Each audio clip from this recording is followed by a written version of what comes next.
मिजोरम, असम और म्यांमार से शेयर करता है। अगर मणिपुर के मैप को एक ग्राउंड की तरह देखा जाए तो जहां ऑडियंस बैठी है वहीं पे है माउंटेन्स और बीच में जो प्लेन मैदान है और यहां पर है मणिपुर की कैपिटल इम्फाल और इस पूरे एरिया को इम्फाल वैली कहते हैं। तो मणिपुर इस तरीके से दिखता है। मणिपुर का 10% जो एरिया है वो वैली यानी कि प्लेन मैदान है और 90% एरिया पे माउंटेन्स है। कुकी और नागा ट्राइब्स इस हिल एरिया में रहते हैं और मैतीस जो है वो प्लेन्स में रहते हैं। अब आज का ये जो मणिपुर है ईयर 1709 में ये कांगलाई पाक कहलाता था। यहाँ पे मेतेई लोग रहते थे और उनके एक राजा थे पमहिबा, जो इस कांगलाई पाक यानी कि मणिपुर के राजा थे। पमहिबा खुद भी मेतेई थे, लेकिन कुछ टाइम बाद ये एक शांतिदास नाम के प्रीचर के टच में आते हैं और फिर ये हिंदू रिलीजन अपना लेते हैं। अब हिंदू रिलीजन अपनाने के बाद सबसे पहले तो ये कांगलाई पाक का नाम चेंज करके संस्कृत नाम मणिपुर कर देते हैं। उसके बाद अपना नाम पमहिबा से चेंज करके गरीब नवाज कर देते हैं। मणिपुर किंगडम को एक्सपैंड करने लगे थे। मणिपुर के बगल में था किंगडम ऑफ बर्मा, जिसको आज की डेट में म्यांमार कहते हैं। उसका पहले नाम बर्मा हुआ करता था। तो पमहिबा ने किंगडम ऑफ बर्मा पे मल्टीपल टाइम अटैक किया और बर्मा को मणिपुर से जोड़ दिया। अब देखिए, मणिपुर हो या फिर म्यांमार, ये सारे पहाड़ी इलाके हैं और इन सब एरिया में उस टाइम पे छोटी छोटी मल्टीपल ट्राइब्स रहती थी और ट्राइब जो होती है वो मूव करती रहती है। जैसे एक जंगल के एरिया में अगर कोई ट्राइब रह रही है तो जब उस एरिया के रिसोर्सेज खत्म हो जाते हैं तो फिर वो जो ट्राइब है वो जगह चेंज कर देती है। इसलिए मणिपुर में जो ट्राइब्स हैं वो आपको मणिपुर के आसपास के जो एरिया है जैसे म्यांमार वगैरह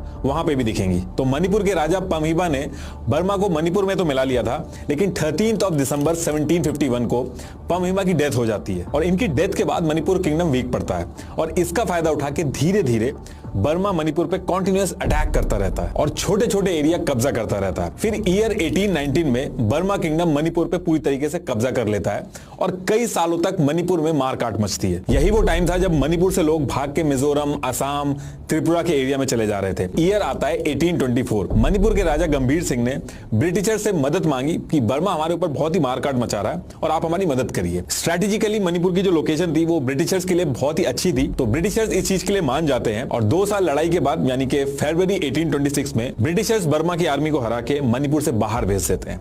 तो ये जो टाइम था 1819 से 1826 तक का, ये वो टाइम था जब मणिपुर के लोगों ने सबसे ज्यादा मारकाट झेली। इस पर्टिकुलर टाइम को मणिपुर में कहते हैं चाही टारेट कुंटाकपा, यानी कि 7 years ऑफ डेवस्टेशन।